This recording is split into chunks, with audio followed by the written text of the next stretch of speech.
Napabuntong hininga si Kevin, hindi siya mapakali. Napapamura siya sa isip. Ginugulo ni Ivana ang isip niya. No, hindi ang gaya ni Ivana. Pilit niyang nilalabanan ang bumabangong damdamin para sa dalaga.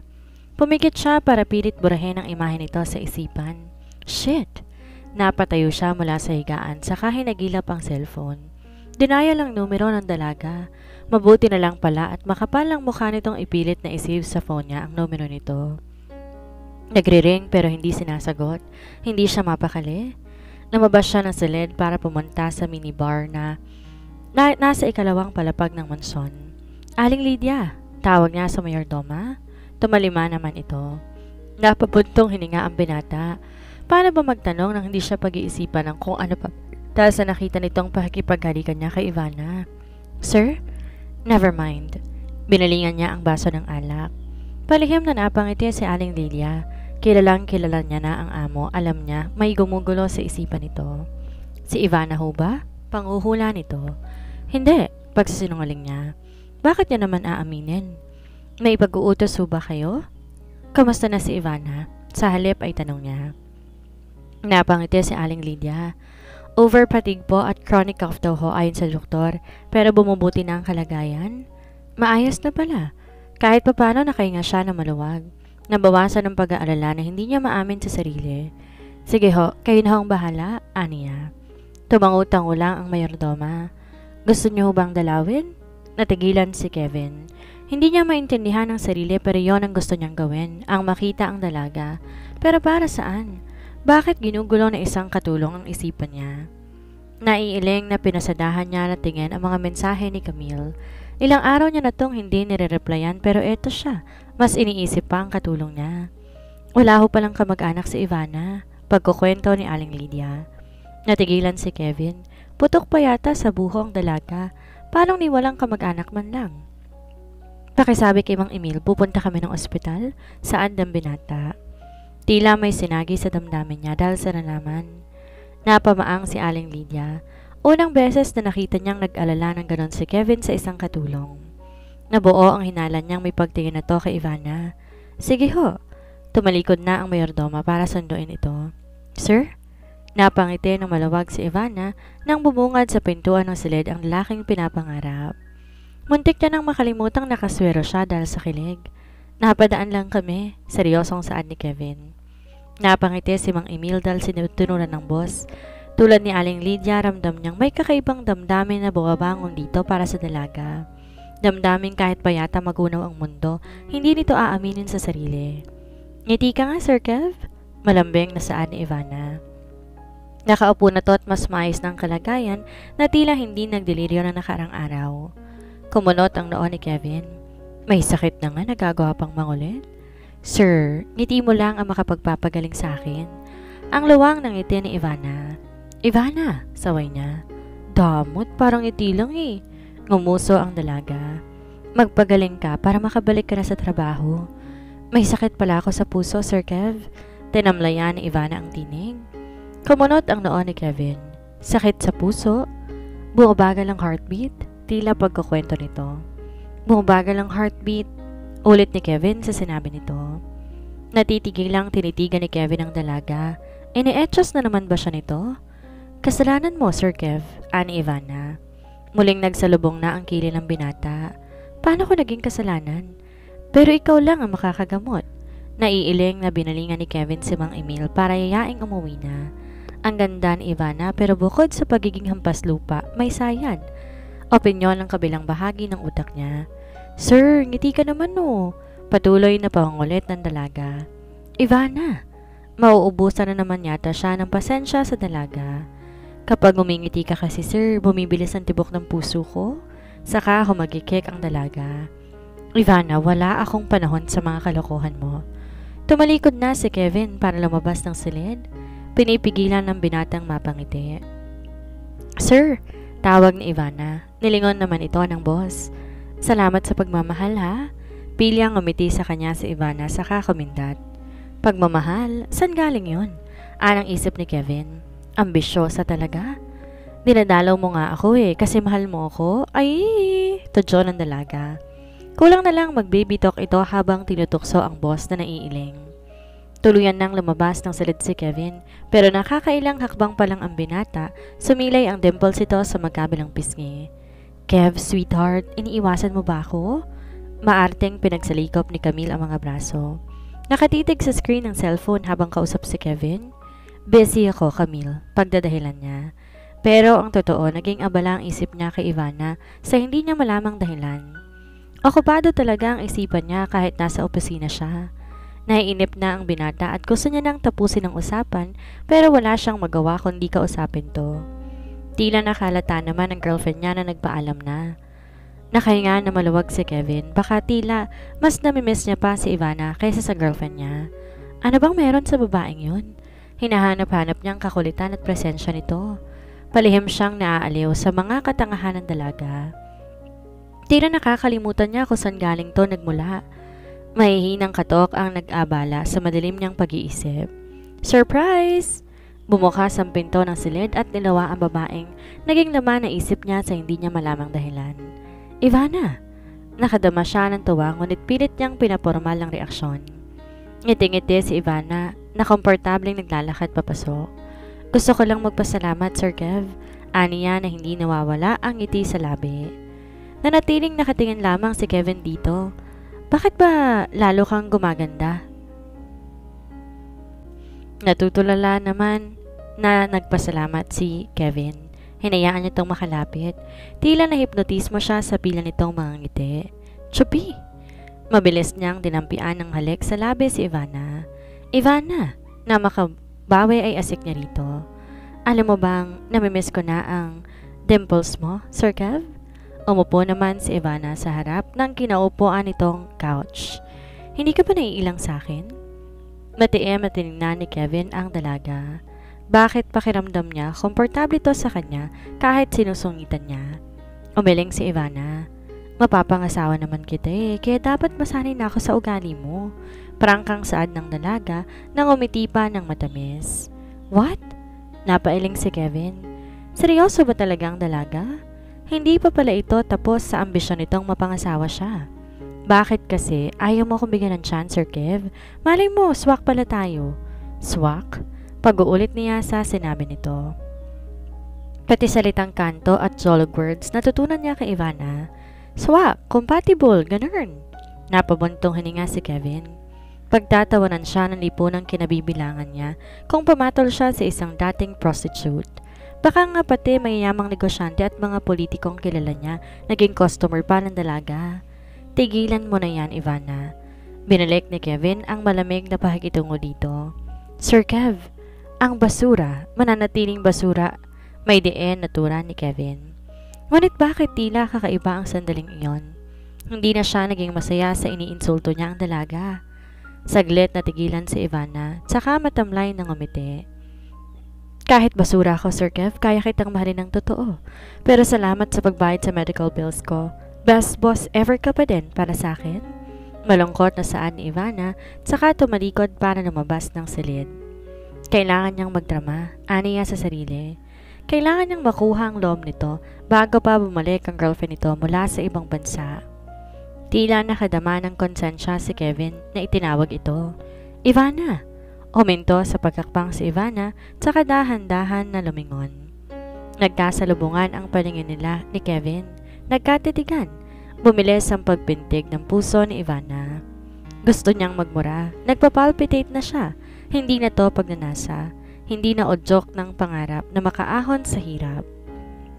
Shit! Mas tama yatang sabihin na nai-inlove na siya sa gwapong CEO ng Martinez Corporation. Ivana, laway mo! Nakakunot noong wika ni Kevin. Gusto niyang matawa sa itsura ni Ivana. Bahagya itong nakanganga habang titig na titig sa kanya. Nakabawi si Kevin mula sa pakikipagtitigan dito dahil sa nakitang pagdulo ng laway ng dalaga. Ibang klase talaga ang babaeng ito. Kuhang-kuha ang inis niya. Pinanasa naman ni Ivana ng likod ng palad ang tumulong laway at saka natawa. Ikaw kasi, sir, paninisi niya sa gwapong amo. Ako? Sinong di tutulong laway? Dimples mo palang ulam na. Tsaka humagikik si Ivana. Napangiti si Kevin. Nagiting daging dahilan para tumili si Ivana. Mahihimatay yata siya. Mabuti na lamang pala't masikip ang suot niyang panty, kundi baka kumalas na ang garter. Handa pa naman siyang bumuka ka dito. Oh, ngayon mismo. Tili ng malanding isip niya. Humugot muna ng malalim na hangin si Ivana, tsaka binagtas ang eskinita papasok sa looban. Ang kahabaan ng Agapita Street sa Valenzuela ay may napakalaking bahagi ng kabataan niya noon. Dito siya madalas habulin ng pamalo ng kanyang inay kapag pinauwi ng tanghali. Sa pasikot-sikot ng bawat sulok ng eskinita siya madalas maglaro at tumambay kasama ng mga kababata na naging palaboy din sa lansangan sa murang edad. Hoy Ivana, napasyal ka! Bati ng kapitbahay nila na si Mang Temyong. Papasyalan ko ang itay, sagot ni Ivana. Tsaka hinigisan to ng stick ng Yossi. Nakaraket ka ba? Mukhang maayos ng buhay mo ah.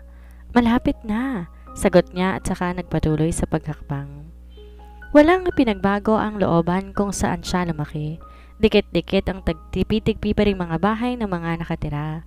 Nagkalat ang mga batang nanlilimahid habang ang mga nanay nasa umpukan at abala sa pakikipagtsismisan. May iilan na alak naman ang inaatupag. Pangkaraniwan na sa Agapita ang senaryo na iyon. Inay! Tawag ni Ivana. Bumungad ang itay niya na nakaupo sa wheelchair na nabili niya mula sa kinita sa mga parokyano ng club. Oh, napadalaw ka, saad ng inay na nagpagpag ng mga tinuping damit. Masipag naman ang ina ni Ivana, hindi lang pinalad na mabiyayaan na magandang buhay. Hikahos naman sa buhay noon pa man, ang pagbebenta ng pangunahing naging hanap buhay ng kanyang inay Rosa noong kabataan nito. Buhay na kinagisnan niya noon na naging buhay niya rin matapos isalpak ng kanyang Kuya Oliver sa club ni Madam Magda. May dala akong pagkain at mga delata. Nilapag ni Ivana sa lamesa ang mga pinamili. Kahit sa isang mabuting katangian ni Ivana, hindi siya madamot sa pamilya. Wala ka na pala sa club? Tinig na nagpalingon sa dalaga. Ang kanyang Kuya Oliver. Gwapo ang kuya ni Ivana, ngunit suga pa sa sugal. Lahat kayang ibenta kahit sariling kaluluwa. Namasukan na akong katulong, sagot ng dalaga. Malalim ang hinanakit niya rito pero paano nga ba niya buburahin ang bahagi nito sa buhay niya? Ngumisi si Oliver. Katulong? Tanga. Mas malaking kinikita mo sa club ah. Nagpatay sindi na ito ng Yossi. Gustong irapan ni Ivana ang nakatatandang kapatid na hindi man lang nagbabanat ng buto para mabuhay. O maasa lang ito sa swerte? Hayaan mo ang kapatid mo sa diskarte niya, saad ng inay ni Ivana. Paminsan-minsan nagiging kakampi niya rin ang inay nila kahit si Alexis ang paborito nito. Di yata't si Alexis lang ang may matinong buhay sa kanilang tatlong magkakapatid.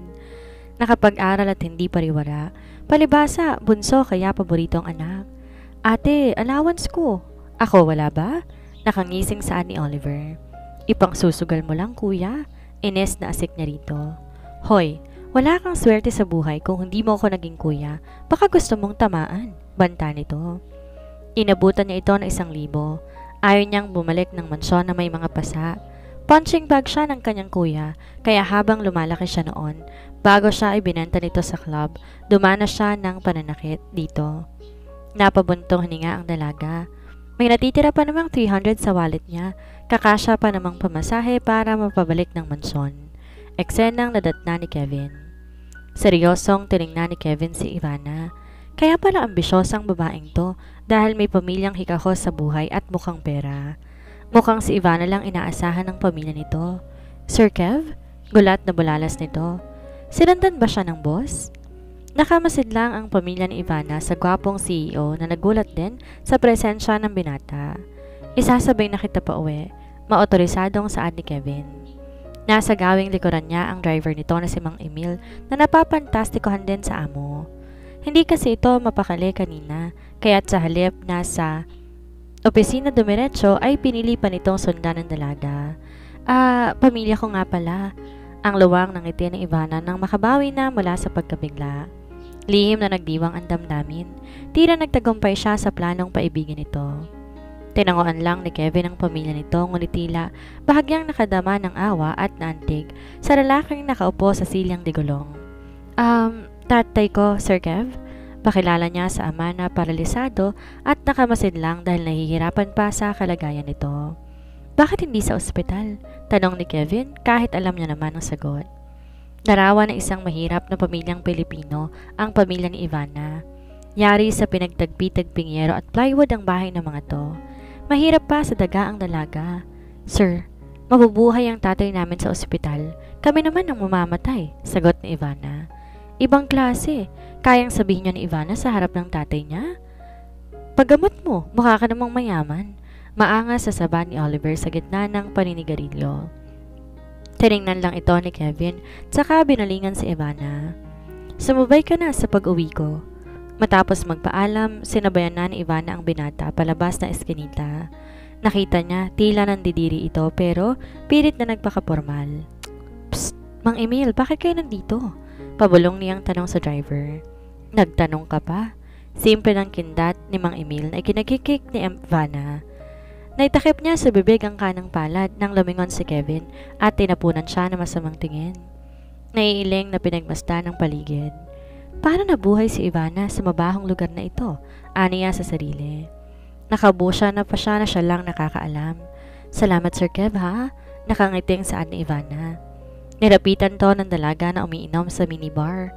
Bahagya lang siya nitong sinulyapan at saka nagpatuloy sa pag-inom. Sir Kev, sabi ko thank you. Ulit ni Ivana. Muli itong nilingon ni Kevin sa kanapailing. Kukulitin na naman ba siya nito? Okay na Ivana, sige na iwan mo na ako. Kahit di niya patiyak kung bakit to nagpapasalamat. Ayaw mo nang kasama Sir Kev? Masarap akong kabonding. Tudyo ni Ivana dito. Napailing si Kevin. Makulit na nga, malandi pa. Ivana please, leave me alone. Asik niya rito. Natigilan si Ivana at saka ngumiti. May pinagdadaanan ka sir? Napabilis ang pag-inom ni Kevin ng alak. Hindi siya mananalo sa isang Ivana. Alright, samahan mo na lang ako. Talo ng saan niya na ikinangiti ng dalaga. Komportable na itong umupo malapit sa kinaupuan ni Kevin. Himalang tila hindi na ito nandidiri pa sa kanya. Kwento ka na. Feeling tropa na wika ni Ivana. Nakalumbaba ito na tila handa nang makinig sa isang storytelling. Gustong mapailing ni Kevin. Anong klaseng pagkain kaya ang kinain ng dalaga ng bata pa ito? Bakit lumaking may ganitong pag-iisip? Iniiwas niya ang paningin niya rito. Kinapa niya ang damdamin. May bahaging tila nagugustuhan niya ang pagiging jologs ng dalaga at hindi siya natutuwa para sa sarili. Isa siyang respetadong businessman pero eto siya, tila nauuto ng isang dating prosty na may diferensya sa pag-iisip. Sir, gusto mo ako magkwento? Nakangiting saan ni Ivana. Ivana, nag-peace sign ito. Konti lang, pag ayaw mo yung kwento, ititigil ko. Pangumbinse ni Ivana. Napangiti si Aling Lydia at Mang Emil sa di kalayuan. Kung dati, ayaw nila kay Ivana, hindi na ngayon. Si Ivana lang nakakapagpangiti sa cold-hearted nilang boss, the workaholic. Aminado sila na mas gusto nila ang bagong Kevin. Yon ay dahil kay Ivana. Hindi sumagot si Kevin. Bahala na nga siyang dumaldal, aniya sa isip. May isang kuting, naglalakad, padimula ni Ivana. Nagsalubong ang kili ni Kevin at matiim na tinitigan ang dalaga. Seriously, magkukwento ba talaga to ng pang-kindergarten? Tapos umiiyak, sabi niya, meow, meow, kasi hinahanap niyang mommy niya. Ay mali, inay niya pala kasi mahirap lang pala yung pamilya ng pusa. Patuloy ni Ivana. Nanatiling nakikinig lang si Kevin. Hindi niya maintindihan ang sarili kung paanong hinayaan niyang gawin siya nitong tila bata na nagpapa-storytelling. Nagtanong siya sa una niyang nakasalubong. Patuloy ni Ivana. Ivana please, awat ni Kevin. Natatangahan na siya sa sarili. Sir, wag mong mamadali. Wala pa sa exciting part. Umingo si Ivana. Kwentong pusa, may exciting part? Di na napigilan ni Kevin na hindi mapangiti. Humagikik si Ivana at tinampal pa sa braso ang boss. Makahulugang nagkatingin na naman sina Aling Lydia at Mang Emil sa kanapangiti. Iniwan na nilang nagtatawanan ang dalaga. Sabi nung nasa lubong ng pusa, bakit ka umiiyak? Ayaw paawat ni Ivana. Ngayon pa ba, na tila nakukuha niya na ang loob ng binata. Itutuloy mo talaga? Natatawang saan ni Kevin. Ayaw mo sir? Napatakip ng palad sa bibig si Ivana. Ramdam niyang totoo ang tuwang nadarama at hindi nagpapanggap. Nagibit balikat lang si Kevin. Mahirap man aminin sa sarili pero daman niya, sumasaya siya sa kababawan ng pag-iisip nito. Sumagot ang kuting. Nawawala kasi ako eh. Nakita mo ba ang inay ko? Nalatiling nakatingin lang si Kevin sa mukha ng dalaga. Paano nito nagagawang maging masaya sa kabila ng pinagdadaanan nito sa buhay? Hikahos sa buhay, walang direksyon ang buhay ng pamilya. Nakatira sa mabahong lugar. Napatitig siya rito habang masayang nagkukwento. Bakit kahit nasadlak ito sa maruming pamumuhay, nanatili itong positibo at may mataas na ambisyon? Nakakainis nga lang dahil siyang inambisyon ito. Huminto sa pagsasalita si Ivana nang mapansing hindi naman talaga nakikinig ang kaharap. Tila malalim ang iniisip na nakatitig lang sa kanya. Sir? Hoy Sir Kev! Untag ni Ivana sa binata. Sa halip na sumagot, tinawid ni Kevin ang ilang dangkal na pagitan nila at kinabig siya nito palapit sa kasinil ng halik.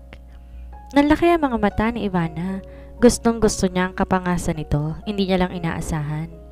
Pumikit ang dalaga, saka tinugon ang halik nito. Sanay siya pero tila iba ang hatid ng halik ni Kevin. Dumadaloy ang tila bultahe ng sensasyon sa kabuuan ng sistema niya. Nakipag-espadahan na ang dila niya. Ganito pala humalik ang isang bachelor CEO? Bukod sa mabangong hininga nito, dadalhin ka sa alapaap. Napaungol si Ivana nang sumapo ang palad ni Kevin sa kaliwang dibdib niya. Banayad, haplos nakakaiba sa paglamas ng mga dati niyang customer na walang ingat. Napasinghap siya. Sir Kev, anas niya. Baka gusto mong lumipat tayo sa kwarto. Sa gitna ng paghalik ni Kevin sa leeg niya ay saad ni Ivana. Humintuto sa paghalik at napatitig sa mukha ni Ivana. Sa room ko? Tumango si Ivana. Ay sige sir, sa kwarto ko na lang. Palabasin na lang natin yung ibang katulong. Nakangiting sa hestyon ni Ivana. Handa na sa bakbakan ng dalaga, ngayon pa ba? Pinangarap niyang maikama ng isang Kevin Martinez. Katulong? Shit! Numura niya sa isip. Oo nga pala, katulong nga din niya si Ivana. Dumistansya si Kevin sa dalaga. Iwan mo na ako, Ivana. Utos niya rito. Hindi niya na to tinitingnan. Hindi siya dapat nagpatukso sa dalaga. Hindi ang ugali ni Ivana ang papatulan ng isang gaya niya. Natigilan si Ivana. Kahit papano nagbunyi ang kalooban niya dahil naka-first base na siya rito. Magiging Mrs. Martinez na siya. Tutuparin niya ang pangarap niyang mapangasawa ito sa alinmang paraan. Ipinangangako niya sa sarili, sa kapilyang napangiti.